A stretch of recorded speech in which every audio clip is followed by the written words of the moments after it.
दोस्तों, आज के समय में एक बीमारी बहुत ही कॉमन हो गया है जिसका नाम है सर्वाइकल स्पॉन्डिलाइटिस। ये हमारे मोबाइल देखने की आदत बहुत ज़्यादा है, सर में नीचे झुका करके बैठे रहते हैं। तो ये सारे आदत जो आधुनिक हमारा लाइफ स्टाइल है उसमें बहुत सारे परिवर्तन होने के कारण ये हम अनकॉन्शियस वे में हो जाता है हमारा।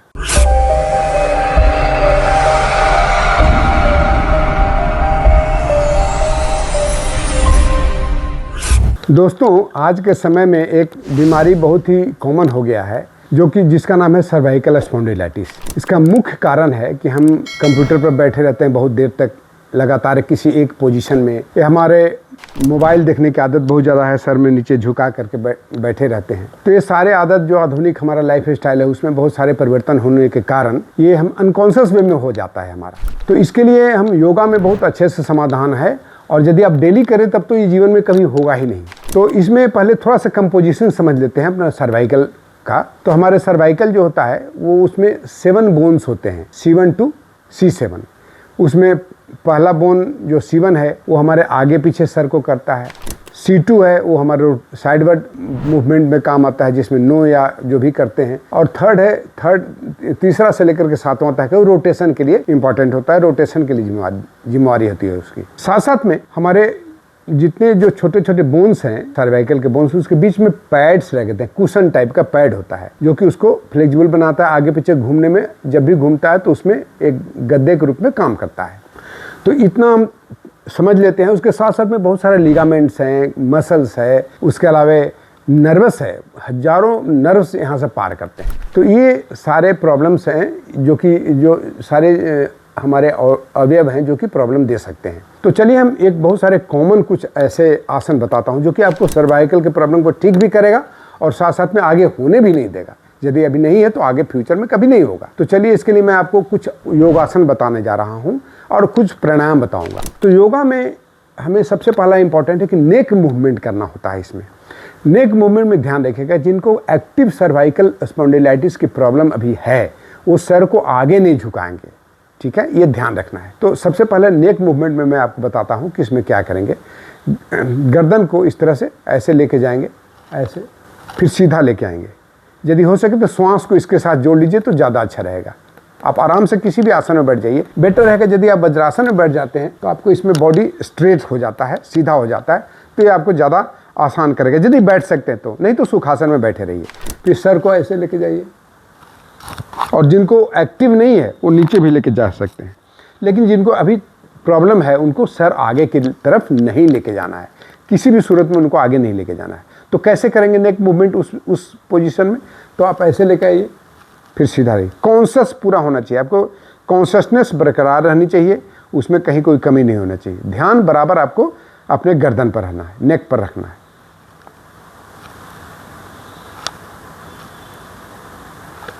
इस तरह से इसको 5 से 10 बार करें। दूसरा मूवमेंट क्या करना है, सभी लोग कर सकते हैं, वो इस तरह से ऐसे ऐसे ऐसे। पूरा आपका ध्यान गर्दन पर रहना चाहिए, कॉन्शियसनेस बना रहना चाहिए इस तरह से। और तीसरा मूवमेंट है, आप इसको ऐसे कर सकते हैं, ऐसे कर सकते हैं, इस तरह से ऐसे। और चौथा है जो कि आप ऐसे लेकर के रोटेट, नॉर्मल में रोटेट कर सकते हैं इस तरह से, ठुड्डी को छाती में सटाते हुए सर क्लॉकवाइज करेंगे 5 से 7 बार, और फिर एंटी क्लॉकवाइज करेंगे 5 से 7 बार इस तरह से। लेकिन जिनको अभी करंट में प्रॉब्लम है, जिनको अभी तुरंत प्रॉब्लम है अभी, तो उसमें आप जब भी रोटेट करें तो आप बस यहाँ से करें, इस तरह से ऐसे ले जा करके यहाँ आए, फिर यहाँ से इस तरह से लेके आए, आगे नहीं लेके जाना है, ऐसे इस तरह से। तो इसे हम कहते हैं ग्रीवा शक्ति विकास का, यानी गर्दन के ताकत को बढ़ाता है, स्ट्रेंथ को बढ़ाता है, ताकि आपको फ्यूचर में कभी इस तरह का प्रॉब्लम नहीं हो। ये 4 मूवमेंट आपको करने हैं। दूसरा है शोल्डर रोटेशन। शोल्डर रोटेशन भी बहुत जरूरी होता है। इसमें काफ़ी चूँकि हमारे नर्व से सब कनेक्टेड हैं, हमारे जो शोल्डर से ये कनेक्टेड, इसलिए कभी कभी पेन आपको यहाँ से नीचे तक चला जाता है, गर्दन से लेकर नीचे तक चला जाएगा। टिंगलिंग सेंसेशन होता है, या फिर सुन्नापन होता है, झिंझनाहट जिसे कहते हैं वो होता है, सुनापन होता है, और पेन भी कभी कभी हमारे शोल्डर्स में होने लगते हैं। तो उसके लिए क्या करना है, इस तरह से रोटेट करना है, इस तरह से इनहेल करिए पीछे, inhale exhale, inhale exhale, inhale exhale. कम से कम 10 बार, और ज़्यादा से ज़्यादा आप ज़्यादा भी कर सकते हैं ऐसे, ठीक है। या फिर इसको फिर दूसरे तरफ से रोटेट करना है।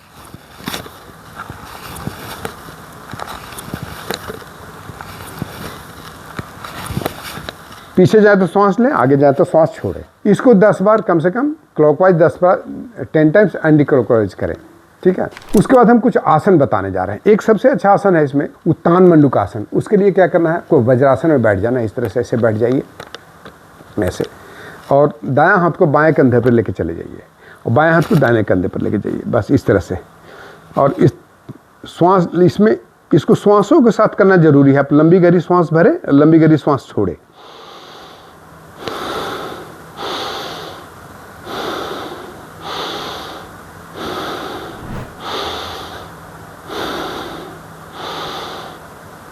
इसको कम से कम 10 ब्रीथ करें। बायां हाथ को पहले रख के दाहिना हाथ को पहले रखें, उसके बाद बाएं को रखें। फिर क्या करें कि पहले बायां हाथ को रखें, फिर दायां हाथ को ऊपर में इस तरह से रखें।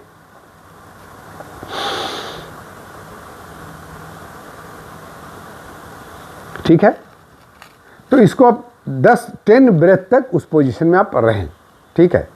अब हम लोग करेंगे अगला आसन, जिसका नाम है मार्जरी आसन। काफ़ी काम करता है, और उसमें हम अपने गर्दन को मूवमेंट देते हैं अलग टाइप का। इस तरह से ऐसे ऐसे आ जाएंगे,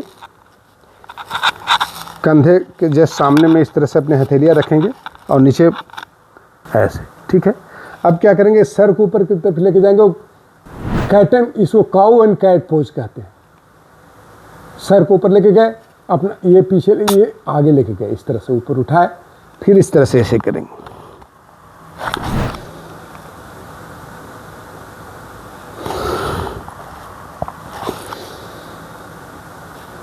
चूंकि स्पाइन भी हमारा जुड़ा हुआ है सर्वाइकल से, स्पाइन का ही पोर्शन है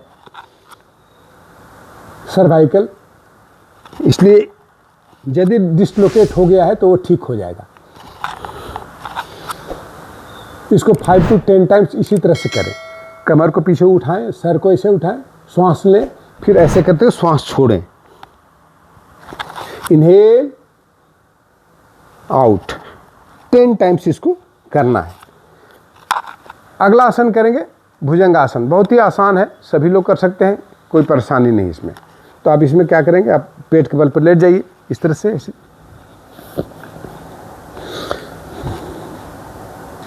और ऐसे आप सर को छत की तरफ, सीलिंग की तरफ देखेंगे। श्वास भर लें चढ़ते समय, ऊपर उठते समय श्वास भरें, इनहेल एक्सहेल। रेज पोजीशन में